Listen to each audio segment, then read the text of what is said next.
Hey everybody, welcome to the online worship services here at Dunwoody Community Church. As always, my name is Tim Beard and we're so glad that you would choose to join us today. Just three things I want to let you know about today as we begin our time together. First of all, if you don't know it, we have returned back to our normal service times on Sunday mornings at 10:30 a.m. Previously we were meeting at 9 and 11, but now we are back to our former service times, one service only, at 10:30 a.m. on Sunday mornings. Masks are optional. If you haven't come and visited us, if you haven't worshiped with us in person, we would love to have you come and join us anytime. Go to our website, dunwoodychurch.org, and you can register to attend. Registration is not required, but we do requests just so that we know where you're coming, and we hope to see you soon. Also, the second thing I want to let you know about is that beginning on Sunday the 25th, these YouTube videos are going to be posted a little bit later in the afternoon than what we've normally been doing. Over the last year and a half or so, we've been posting these videos first thing in the morning on Sunday. But because of some changes that we're doing here, we're kind of streamlining our systems. We're not having as many people watching online as are coming back.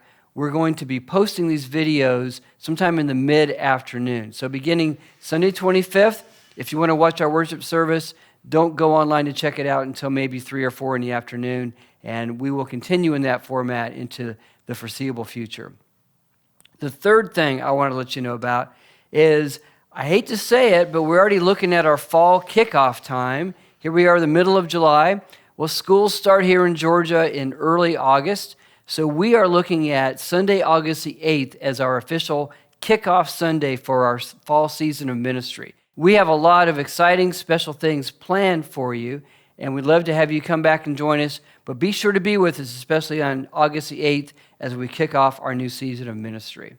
Okay, that's all for me from right now. Now let's pray together. Father, thank you for this opportunity to worship you together remotely, and we pray that you would use this service to draw us all closer to you. Pray in Jesus' name, amen.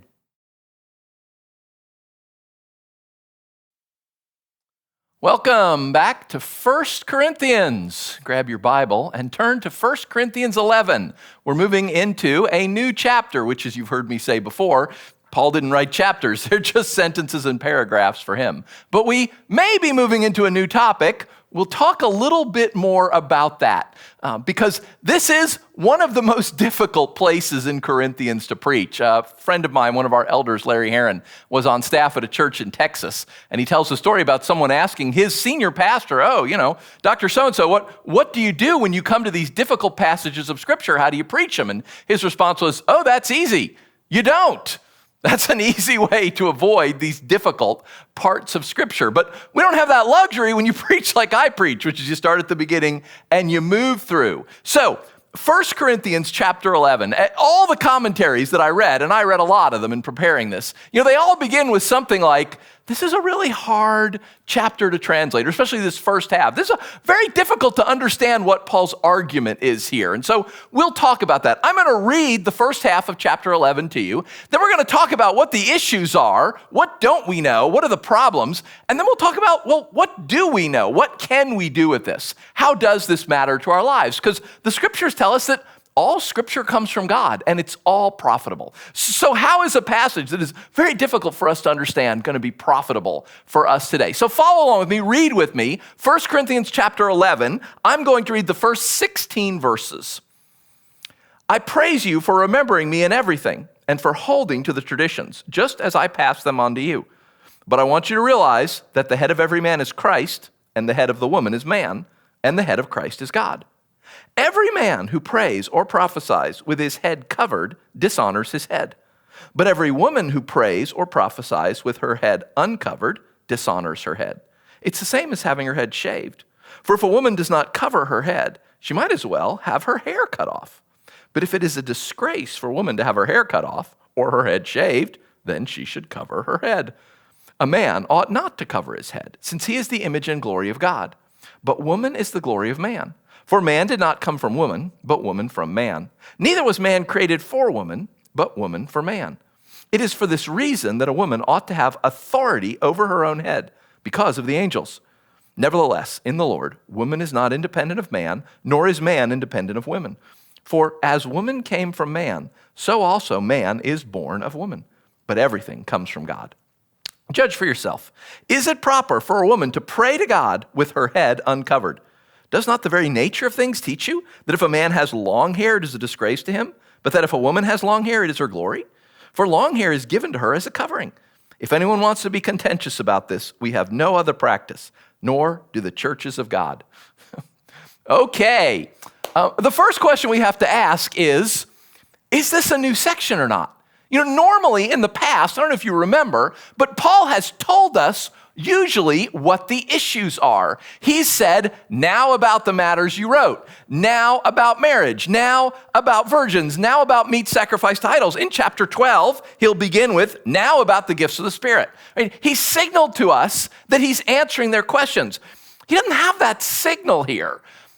Is this a new section? It certainly seems like it. It doesn't seem at all connected to what came before, all about a believer's freedom, what you can and cannot do, what you can and cannot eat, how you should be more concerned about what happens to other people than necessarily what you are allowed to do. This looks like something totally different, but then why hasn't he told us this now about the issue of head coverings or something like this? We're really unsure if this is a new section or not. Because if it is, then we would interpret it one way, and if it isn't, we'd interpret it another way.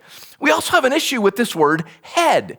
Did you notice how many times he spoke about head and how it seems to mean different things? In Paul's world, in the language he's speaking of, they use head very similar to the way we use the word head. It can be your literal head, the head on top of your body. It can also figuratively mean the idea of subordination, like we speak about the headmaster of the school or the head of a department. It means they're in charge and the other people are under them in the organization. It can also have the idea of source. And we use that in English today when we talk about like the headwaters of a river, meaning the origin, the source of the river. Where do the waters start? It can mean all those things in Paul's language. And he seems to be playing with its meaning. When he says at the beginning, the head of every man is Christ, the head of woman is man, the head of Christ is God. Okay, probably he doesn't mean this head. But does he mean head in sense of like authority, right? The authority over every man is Christ. The authority over woman is man. The authority over Christ is God. Well, okay, yeah, I mean, that could work. Or does he mean source? Does he mean that man comes from Christ, woman comes from man, and Christ comes from God? Well, we could make that work as well. And notice how he seems to be using it in multiple ways. Every man who prays or prophesies with his head covered dishonors his head. Well, the head covered probably means this, right? But he dishonors his head. Does that mean he dishonors the physical part of his body? Or does it mean he dishonors like Christ is the head of the man? Either he dishonors his authority or he dishonors the one that he comes from, the source. We don't know. He seems to be playing with these words in ways that we're just not sure of. And when Paul says covered, he says, for a man prays or prophesies with his head covered, but a woman prays or prophesies with her head uncovered, it might not actually mean covered. If you have a Bible that does footnotes like I do in my NIV, this is another one of those cases where there's a huge hunking footnote because this whole thing can be translated differently. There's a perfectly good word to have something that covers over your head, and Paul doesn't use that. And there's a perfectly good word for hair, but Paul doesn't use that either. Instead, what he literally says is, every man who prays or prophesies having something down on or down from his head. And he says the same thing for the woman. Now, if he means something down on, then presumably that's some sort of covering. But if he means down from, then that's probably talking about the guy's hair. It could be either one. And so, again, I've got this big footnote that says, another way to translate this is every man who prays or prophesies with long hair dishonors her head. It could mean that as well. Every time you see covered, it's either down on or down from. It could be either. And there's no way to tell. Normally, context and whatever it is we're talking about would tell you which he means. And here we're into that same problem that we had last time when we were talking about marriage. We don't know the context. We don't know what he's talking about. Something's going on in this church. He's clearly referring to something. He even begins with, I'm really proud of you for listening to the things that I told you, but, and then he's going to go on to explain. There's something going on in this church that we don't know what it is. And I'm confident they did. Like, he doesn't have to be specific about saying, oh yeah, I'm talking about like a veil or a shawl or a hat or something like that. Or, oh no, I'm talking about hair. He doesn't have to be specific because they know what it is. Maybe he's even sort of playing with what they wrote to him. Maybe he's parroting something back. He doesn't say he's quoting them, but maybe he is. We just don't know. The most straightforward way to translate this is what the NIV has done and what I read. That if a man has a covering on his head, something down upon his head, then he dishonors his head. But if a woman has something down upon her head, or she doesn't have something down upon her head, then she dishonors her head. That is the most straightforward way to translate this. But then what do we do when we get down to verse 14? Why does he suddenly start talk about long hair and short hair? And he's using the words for hair there. We don't know. Like, if what he's talking about is hair length, then verse 14 makes sense, but other parts of it don't make sense. If he's talking about, wearing a prayer shawl or something, then parts of it make sense and other parts of it don't. We don't know their situation. And so we're really, really not sure how to interpret this. And unfortunately, that's not all we don't know about this passage. Paul speaks about does not the very nature of things teach you that if a man has long hair, it's a disgrace to him? Well, what's long hair? I mean, in Paul's world, Romans tended to wear their hair pretty short, like I have at the moment. But the Greeks tended to wear it longer.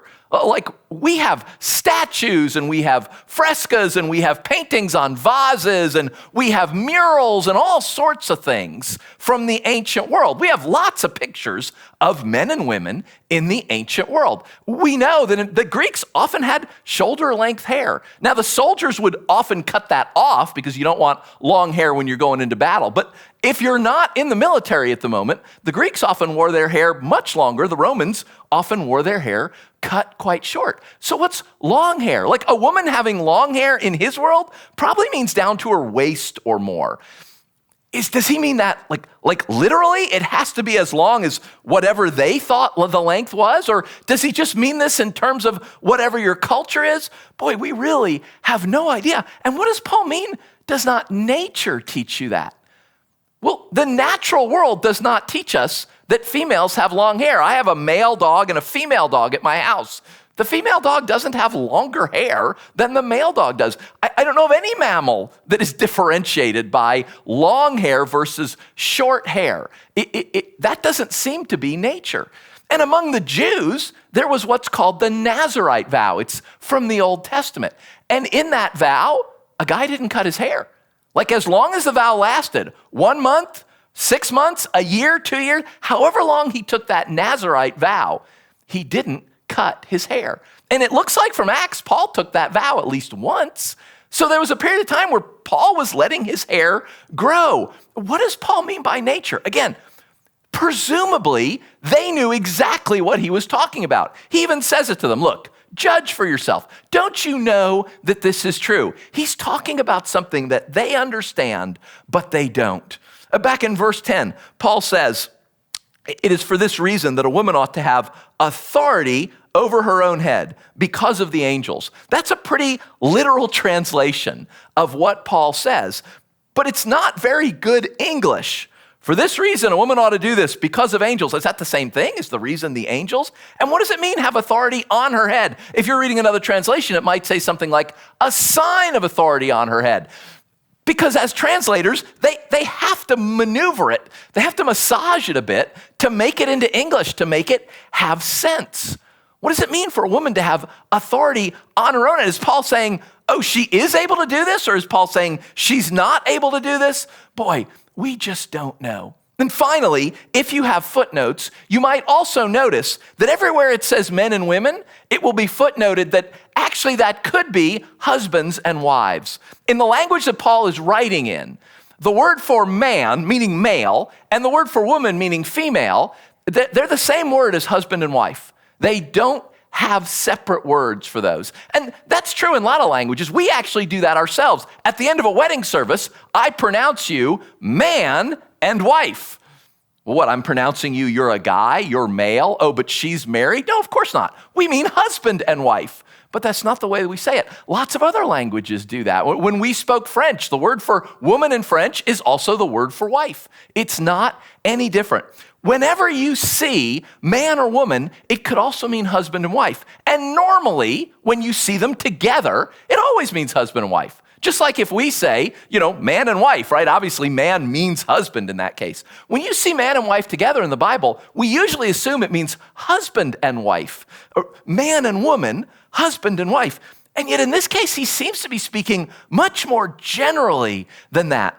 Paul's talking about something that we don't know. And so we're in that same position we were in a number of chapters ago on marriage. Like, what do we do with this?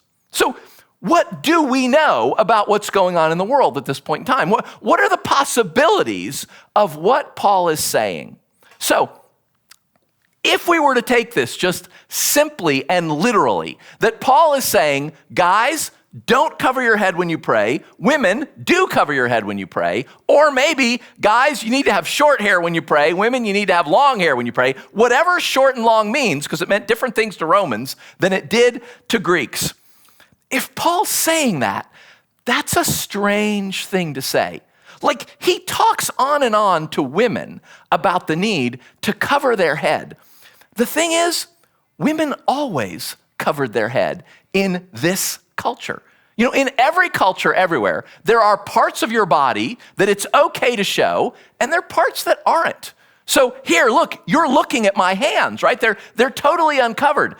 That's fine in our world. There's nothing scandalous about that at all. But there are cultures where you don't show your feet to people. Like, that's not okay. There are cultures where you don't show behind your knees to people. That's not okay.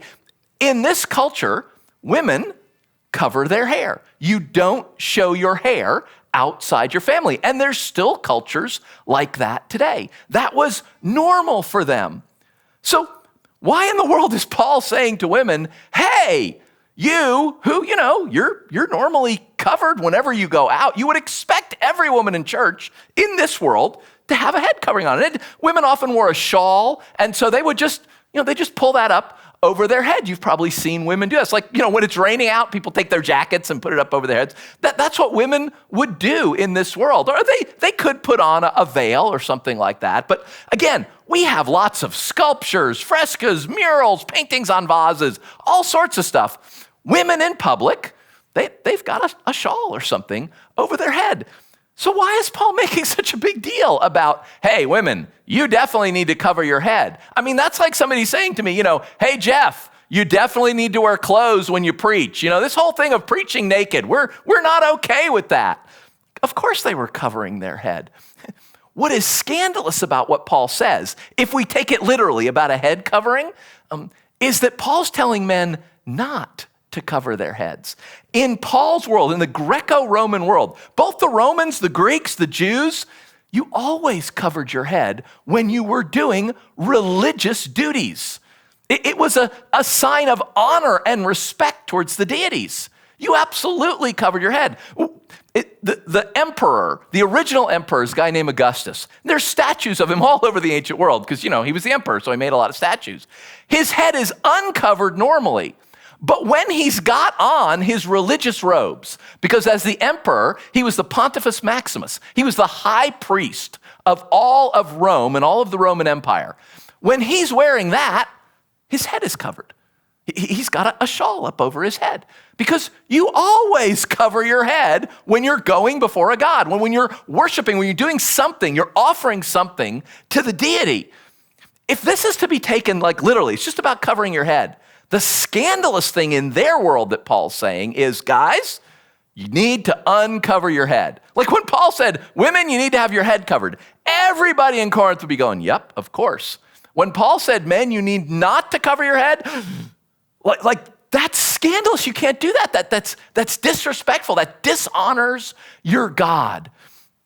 So maybe Paul's not doing it literally, right? Maybe there's some situation going on here with this culture, kind of like the things we've talked about before, how there are these two camps over whether you can eat meat sacrificed to idols. And there seem to be a lot of cliques and things in this church. They seem to take offense easily. Maybe there's one camp, Paul's quoted them a couple times. I can do anything. Everything's permissible for me. Maybe there's one camp where the women are kind of like, hey, you know what? I know I have to wear this when I'm outside, but here in the church, like this is family. We're all brothers and sisters. So since I'm family, I'm going to uncover because that's what I would do in my house. Maybe there's a whole bunch of people, maybe men and women, who knows, who are saying, absolutely, women don't have to wear their shawls in here. This is family. Maybe there's another group that's saying, no, don't, that's crazy. Like that, no one is ever going to feel comfortable in our church. Remember, he talked about that. You give up your freedoms so that people are comfortable. You give up your freedom so it's not a hindrance for people to come to the gospel. Some commentators think that's what Paul's saying, that you got a group of people in the church who are like, no, this is family. You can take off your shawl. And Paul's saying, look, if any visitor comes into your church and sees all these women sitting around without shawls on, they are going to head for the door because this is bad, right? Like something bad is going on here. If none of the women have on their head coverings. Like that's just crazy. Again, we don't know. We just don't know what Paul's talking about. We don't know whether he means this to be taken literally. We don't know if there's some issue going on in the church. And the commentaries are all over the board. And the funny thing is, I'm reading guys who are writing in like the early 100s AD all the way through to the modern age. The guys writing in 120 AD, they don't know what Paul's talking about. I mean, they're like 70 years away from when Paul lived. We're talking about something that happened in the 50s for us, right? Well, it's the 50s for Paul's in about 55 AD when he writes this. Guys writing in the mid 120s, they're not that far away, and they're not sure what he means. They don't understand what he's saying, and that just follows all the way through all the commentaries. We just don't know. God hasn't preserved that situation. He didn't have Paul tell us exactly what he was doing. So, what do we do with this? What do we do with scriptures that we don't understand? Again, we're not even sure how to translate some of this. Is this something on your head? Something down, your hair hanging down from your head? Is it something else entirely that we don't get? That's why he doesn't simply say veil or hair, either of which he could have, and he doesn't. He talks about something down on or down from. What do we do with things that we don't understand in the Bible? Now, let me be clear. These are things that we don't understand. They're not things we don't like. There's a lot of stuff in the Bible that I don't like. God says a lot about me and how I should act, and I don't like it. I don't like scripture telling me all sorts of things about myself, but we obey. When the scriptures tell us things we don't like, but it tells us clearly, we obey. But there are things that for whatever reasons, God has not spoken definitively. Like he hasn't explained this. He never did. Guys, 70 years after Paul didn't know what he was talking about, and 2,000 years after Paul, we still don't know. The first thing we need to do in these situations is have a lot of grace for one another, because we are going to interpret this very differently. Christians, solid Christians who love Christ and love the scriptures, you could come to wildly different conclusions based on this passage. You could decide this means that women need to cover their head. And if you decide that, then amen and blessings on you. If you think, oh, absolutely, as a wife, you think I need to cover my head, or as a husband, you talk with your wife, you're like, no, I think this is what you should do. That is a perfectly reasonable way to read this. Now remember, it's cover your head while you're praying or prophesying. It's not just cover your head everywhere, although of course you are free to choose that as well. There are Christians who are going to choose that. I don't think this is what the passage means. Hence, I don't ask my wife to do that. But we can't judge each other. Paul's talked about that over and over in this letter. Like, we stand before God. Our judge is God. We don't judge each other. We don't make it hard for each other to be Christians. If that's what you think, then blessings on you. Some people take this to mean hair, and they think that women should have long hair and men should have short hair.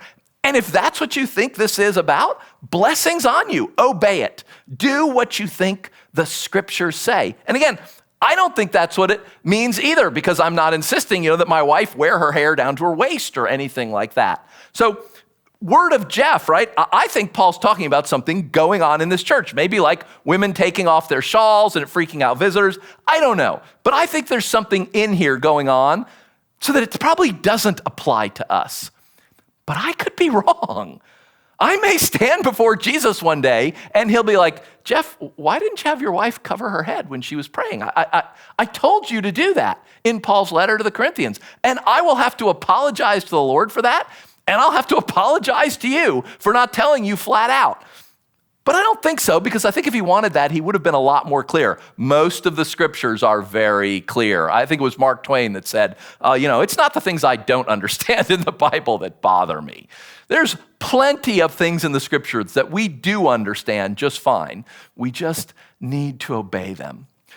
So how is this passage helpful for us? Because that's what the Bible says. All scripture is profitable. Paul just said before, remember, it's all been written down for us. He'll say that in Romans as well.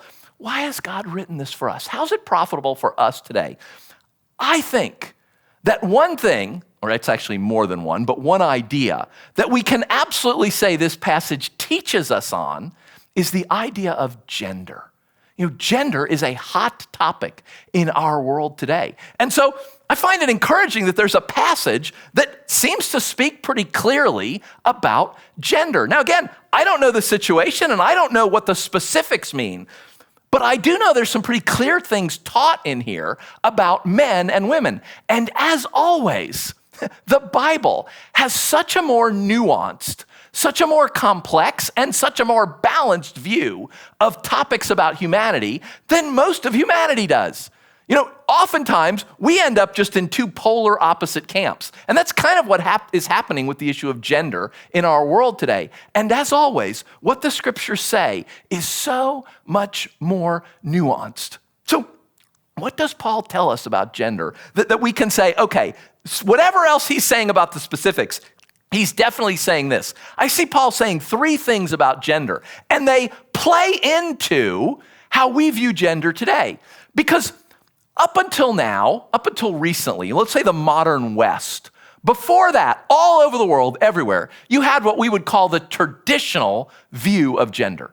And the traditional view of gender said that men and women are different. They are completely different. They have different spheres, they have different roles, they have different responsibilities. Women do not come into men's world, men do not come into women's world, they are separate. And usually it also said men are above women. It's hierarchical. Traditional view of gender is hierarchical, very separate spheres, and that's the view that was in the Roman world when Paul wrote this. Men were above women, men had their world, women had their world. You really didn't interfere. Husbands and wives might talk to each other, but that's pretty much about it. Men did not intrude on the women's domain in the home. Women did not intrude in the men's domain elsewhere. The traditional view of gender says that men and women are completely separate. And the modern Western view, the more recent view of gender, and really it's just in the Western world, says, no, men and women are the same. There's no difference between men and women. They're interchangeable. They can do exactly the same things. They have all the same strengths and weaknesses. They have all the same abilities. For anything, you could take a man and substitute a woman. There is no difference between men and women. And we've taken that so far in our modern world as to say that basically gender doesn't exist. The modern Western world says gender is a human construct. It doesn't actually exist. You decide what your gender is in the same way you can decide what you want to be, your career. Career is not part of nature. Nature doesn't say, clearly you were born to be a fireman. Clearly you were born to be a school teacher. You choose, you develop it. It's up to you. Our modern world says men and women, they're exactly the same. And so you can choose whatever you want. In other words, we have two diametrically opposed views of gender. One that says men and women are completely different and one that says men and women are completely the same. And as always, the scriptures will not affirm either of those. It affirms part of both. So I told you three things I see here. And the first one is Paul says that men and women definitely are different. Like he quotes from Genesis. Did you notice that when he's talking about that woman came from man, man did not come from woman? He's referring to the Genesis creation account where we're told that God made man and then he said, no, he needs a helper. This isn't good for him to be alone. He takes a rib out of man, makes a woman and brings her to him. That God created gender. It says that in Genesis, that when God made humanity, he made them male and he made them female. That the scriptures absolutely speak of men and women being different. And clearly, Paul is talking about differences, right? Whatever he means, head covering, hair, something else going on in the church. Clearly, men and women are to be treated differently. Men are to do one thing, and again, I'm not sure what that is, and women are pretty much to do the opposite. Not sure exactly what that is. But clearly, Paul teaches there are differences. So our modern view of gender that says, oh, men and women, there's absolutely no difference, the scriptures won't affirm that. But did you notice that the scriptures do affirm that there are places where men and women are the same? And it's what he says right at the beginning when he talks about in verses 4 and 5, a man who prays or prophesies with his head covered dishonors his head. Every woman who prays or prophesies with her head uncovered dishonors her head. Those sentences are identical. They're word for word the same, except for the phrase about covered or uncovered. Like Paul says, men can pray and prophesy. Women can pray and prophesy. Functionally, men and women are the same. Men have the right to pray and to prophesy. And I think he's probably talking about in the church, right? I don't think he's talking about, praying in your mind or anything like that. I assume he's talking about this in community, out loud, in front of people. Men absolutely have the right to pray. Women absolutely have the right to pray. Men absolutely have the right to prophesy. Women absolutely have the right to prophesy. In other words, that traditional view of gender that says, nope, men and women, totally separate spheres, they never mix, right? They're two diagrams, two circles, they touch, but they never cross over. And the scriptures say, no, that's not true. Here's an area where they cross over. Both men and women can do these functions within the church. They can both pray and they can both prophesy. The difference isn't about what they're allowed to do. The difference is something about how they have to dress when they do it, how they have to comport themselves. Again, I don't know. There is a difference when they do it, but they are both allowed to do it. Do you see how the scriptures are so much more balanced, either than our modern view that says, oh no, there's no such thing as gender, men and women are identical, or the traditional view that says, oh, men and women are completely separate, there's nothing the same about them. The scriptures say, no, there's truth in both of what those saying. Both of those ideas hold some kernels of truth, but as always happens in our world, they get pushed too far away, and I think that's what the evil one loves to do. Gender is God's good gifts. There are ways in which men and women are completely the same. There are ways in which men and women are totally dissimilar. And Satan wants to get into that and shove us to the extreme. Either shove the parts that they're the same and say, no, everything's the same, or shove the parts where they're different and say, no, everything's different. He wants to push us to extremes that the scriptures won't let us have. Because what do the scriptures say about men and women? They're interdependent. And that's what Paul says, that, man is not independent of woman in verse 11. The woman is not independent of man. They are interdependent. The first woman came from a man. And since then, every man has come from a woman. And it all, Paul says, it all comes from God. That it's not that men and the women are identical, nor are they totally separate. It's that they're interdependent. They're made by God. So there are things about them that are the same. Their dignity, their worth, made in God's image. There are roles that they can both function in, praying and prophesying. And there's things about them that are very different. Again, whatever Paul means by this difference between men and women when they conduct these roles, the scriptures speak about gender in such a more nuanced and such a more balanced fashion. And that's how we should speak about gender, because gender is a huge issue in our world today. I mean, our world is going nuts over gender and its inability to say anything good about it. We're trying to completely get rid of it. We've pushed that so far off to one side. And Scripture says, no, the modern view is not correct, but it also says, no, the traditional view's not correct. We as believers, we have a chance to speak into that. We have a chance to affirm our modern view. In the places where it says men and women are the same, we say, yeah, you're right, there are places where they are the same. They're both made in the image of God, right? God made both men and women. They both have these roles that they can function in. A woman can pray and prophesy, a man can pray and prophesy. There's no difference in these areas. And we can affirm the traditional societies that say, oh, men and women are very different spheres. Like, yep, absolutely. Scripture says there's things about them that are different. But then we also need to bring in to both these positions that the people who say there's no such thing as gender and there's no differences, yeah, the scriptures say there are. And the people who say that's totally different and there's nothing about them that are the same said, no, clearly there are things that are the same in Scripture. We need to be like the Scriptures. We need to be balanced. We need to help either of the sides to see the truth in what they're saying and also to see the places where Scripture does not affirm this. Because, so often we are tempted to get pushed to either side also. We're tempted to get pushed to one extreme or we're tempted to get pushed to the other extreme. And many times we'll react. When people around us go to this extreme, we go to the other one. Or when they go to this extreme, we go this way. We need to say what the Scriptures say, that there are many ways that men and women are very different. And there are many ways that men and women are completely the same. And that we as Christians, we affirm that. And yes, brothers and sisters, if you attempt to be nuanced, if you attempt to be balanced, I guarantee you will get pushback. But look at what Paul says in verse 16. If anyone wants to be contentious about this, we have no other practice, nor do the churches of God. Paul knew he was going to get pushback on this. We as Christians, we can speak into this reality. The reality that today our culture doesn't know what to do with gender. We've rejected the traditional view, which is wrong. Men and women are not entirely 100% different.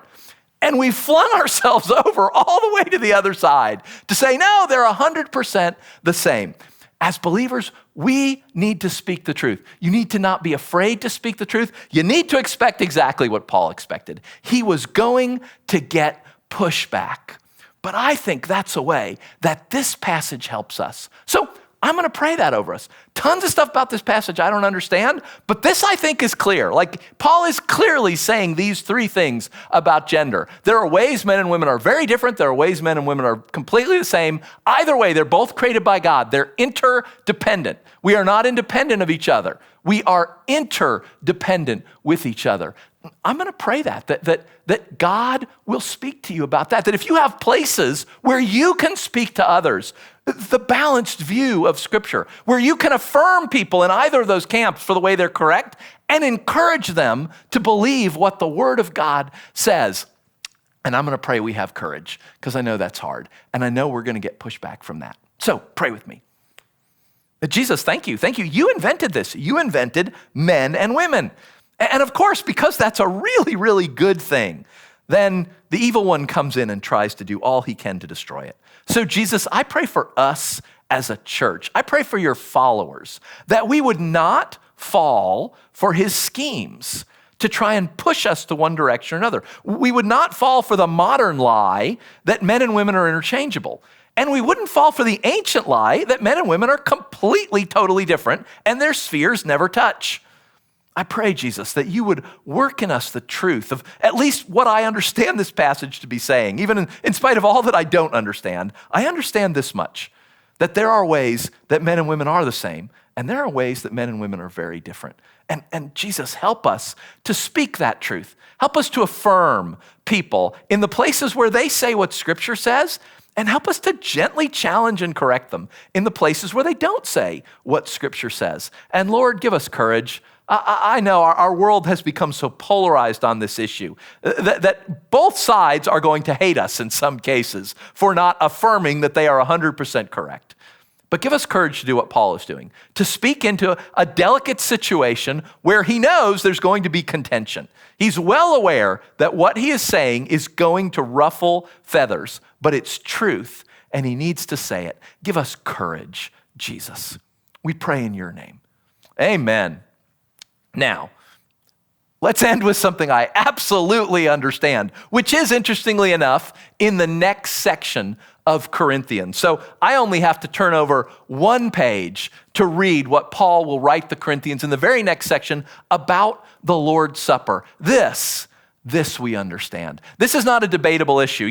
Hair length, coverings, all these things that we're not sure about, they are what Scripture calls debatable issues. They're secondary issues. They're nothing we ever break fellowship on. You think men shouldn't have long hair. I think women should wear a head covering. Or maybe it's the other way around. Or we think something else.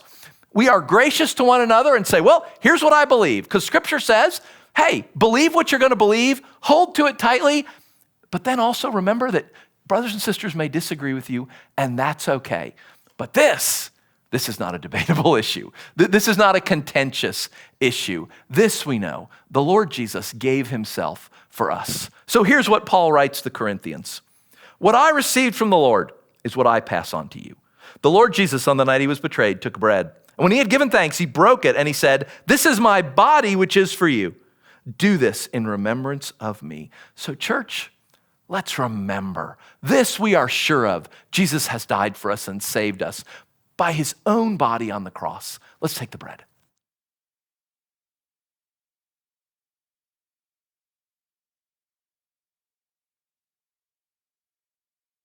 In the same way, after supper, Jesus took the cup and said, this cup is the new covenant in my blood.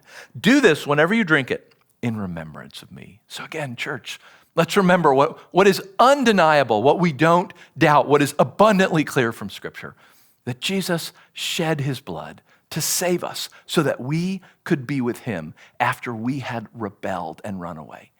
Let's take the cup and remember. For whenever you eat this bread, whenever you drink this cup, you proclaim the Lord's death until he returns. Now pray with me again.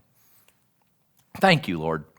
Thank you. Again, I don't fully understand what's going on in the first half of chapter 11, but I fully understand what's going on in the second half. Thank you.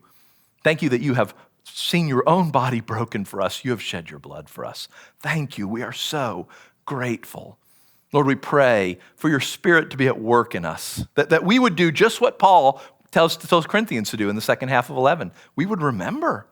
We would never forget what you have done for us, that has changed everything. What you have done for us has changed everything. And so, Lord, we gratefully pray all of this in your name. Amen. We want to thank Pastor Jeff for his continued diligence to study the Word of God and to teach us from what he is hearing from God. So thanks for joining us today, guys. May you be blessed. Have a great week. And we hope to see you online or better yet, here at our campus here in Dunwoody. God bless you.